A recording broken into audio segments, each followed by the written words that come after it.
Hi everybody, this is Claire Kringen with my Rural Grant Opportunities presentation for Dr. Manry's Evaluation and Management in Healthcare Systems course, or NURS 955, through the Department of Nursing at Fort Hays State University.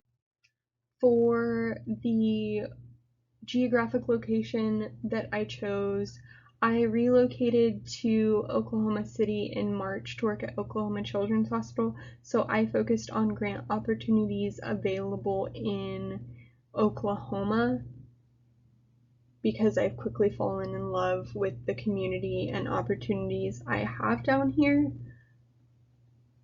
A fun fact about Oklahoma is that there are 200 man-made lakes in the state, which is the most of any state in the United States.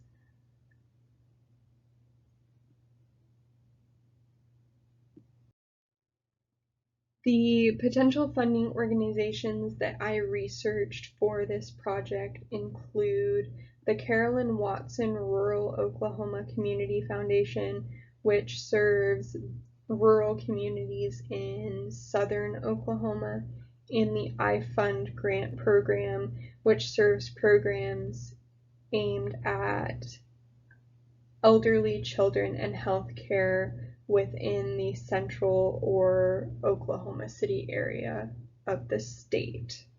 Both of these funding programs are administered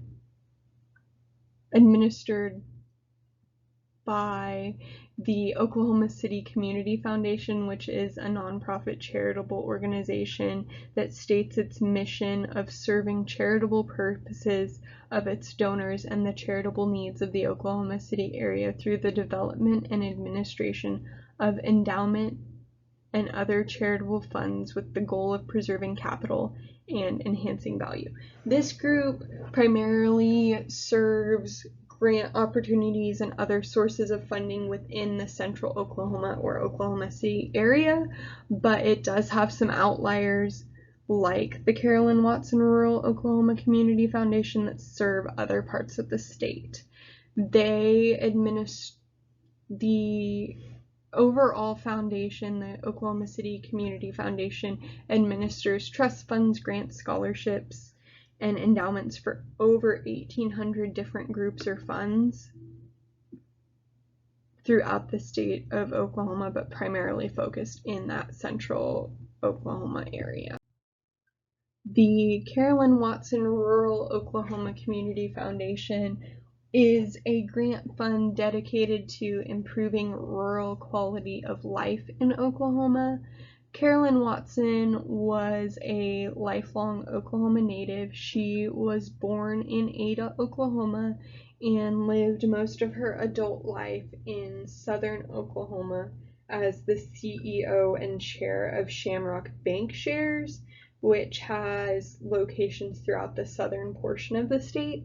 She established this foundation in 1995 to help bridge the gap in funding that rural communities face when attempting to improve their residents' quality of life. In 2010, a scholarship fund was added to the foundation for students graduating from rural high schools in select counties in primarily southern Oklahoma. They offer grants in two facets of improving rural quality of life in select counties, which the counties involved include Adair, Atoka, Bryan, Cherokee, Choctaw, Cole, Haskell, Johnston, Latimer, McCurtain, McIntosh, Okfuskee, and Pushmataha counties in the southern part of Oklahoma. They offer classroom enhancement grants, which serve to fund projects in K through 12 classrooms to enhance learning in topics like science or literacy. And they also offer community grants, which support programs that strive to improve the quality of life in rural communities in the aforementioned counties. but these communities also have to have less than 6,000 residents. So they're focused on giving help to the very rural, very close-knit small towns that sometimes get overlooked.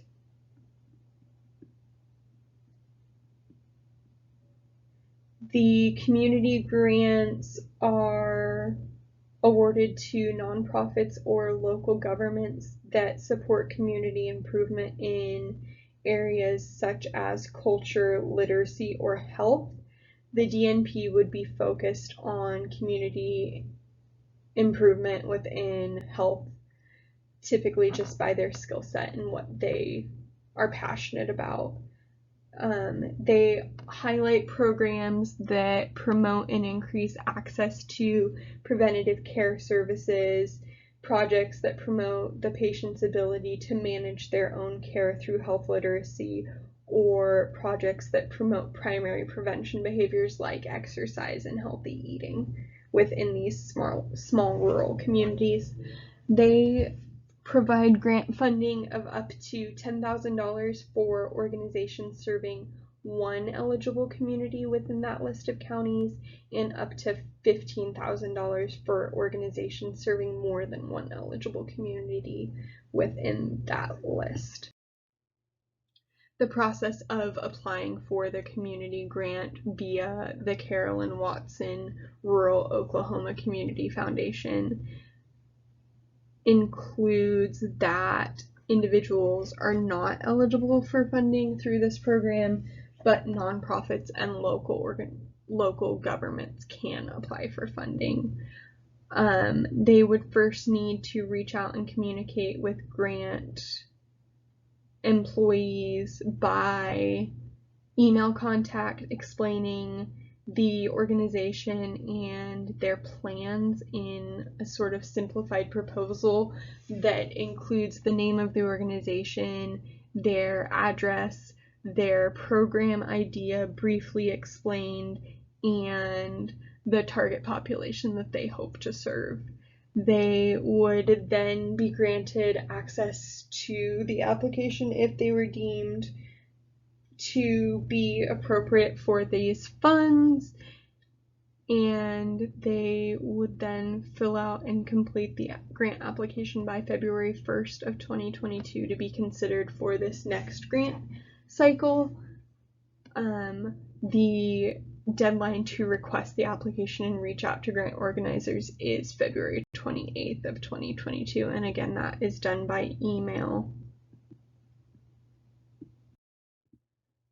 The next grant program that I focused on was the iFund grant program, which was started in 2011 by the Oklahoma City Community Foundation to support 3 different areas of outreach within central Oklahoma and the Oklahoma City area. These areas of outreach include access to healthcare, opportunities for children, and services for the elderly. Access to healthcare funds programs that promote or increase access to healthcare services in disadvantaged populations. Opportunities for children supports programs that serve children from birth to age 14, and then services for elderly funds initiatives for adults age 65 and older to stay in their own home, and additionally organizations that promote wellness and connection in seniors. The DNP would be most likely interested in seeking grant funding through this program in either access to healthcare or services for the elderly, because those 2 areas of outreach have the most potential for a DNP to be able to enact change. The access to healthcare services include things like increasing access to healthcare, promoting and supporting services that provide preventative and screening healthcare services, as well as services for people with Parkinson's disease, or outreach services that give aspects of a given community access to healthcare that they would not otherwise receive because they're uninsured or because there isn't that type of healthcare within their community. This grant program provides grants ranging from $5,000 to $40,000 for eligible programs. It again does not fund programs by individuals. It has to be a nonprofit organization. They also do not fund purchase of equipment, vehicles, construction of buildings for a nonprofit to work out of, fundraising events, or research projects. Also, they typically do not give funding to run an organization, such as obtaining supplies or staffing for day-to-day needs that the organization would have. The application process for the iFund grant program, specifically the access to healthcare portion, includes having a GiveSmart OKC profile, and this is a local platform that was established to allow donation and access to information on charitable organizations within the Oklahoma City area. A nonprofit can add their group to the platform if they meet criteria such as being within the approved location, having a board of directors, are a 503c nonprofit group through the IRS, and can provide 3 years of financial documents that show that they are in fact nonprofit. They have to have this GiveSmart OKC profile so that they can do some of the particulars that the grant program requires them to do if they are awarded funding. They also have to email a simplified proposal to the organizers by January 10th of 2022. This simplified proposal includes their name, their address, a 1-paragraph description of the program, their target population, and then how they determine the target population. Only organization board members or staff members can apply for the grant for the organization. Members of the public are not eligible, and you can't nominate an organization for this grant. They use the GiveSmart OKC profile to complete the application and provide supporting information. The application is given to approved organizations after they email this proposal via an email with a link and a code to get to the application, and in that application they have to provide a description of the program, the budget, and financial information of the organization. And then if they are awarded grant monies, they also have a mid-year check-in and then have a final report once their program is complete. They would be notified that they are awarded this grant by the end of February 2022, with the final deadline to apply for the grant of January 14th, 2022. The community grant through the Carolyn Watson Community Foundation is limited to serve communities with a population of less than 6,000 people. It's restricted to those 13 counties in southern Oklahoma. Grant awards do not exceed $15,000, and reapplication is not addressed in their information, whereas the Access to Healthcare iFund grant funds serve Central Oklahoma and organizations located there. They award grants ranging from $5,000 to $40,000. Reapplications allowed if funds are depleted and goals are met, or for separate programs. However, an organization cannot receive funding from 2 separate types of iFund grants, so an organization cannot receive funding for access to healthcare and services for the elderly. Both of these organizations utilize the Oklahoma City Foundation out of Oklahoma City Community Foundation out of Oklahoma City to receive the applications and distribute the awards. Here are my resources. Thank you for listening.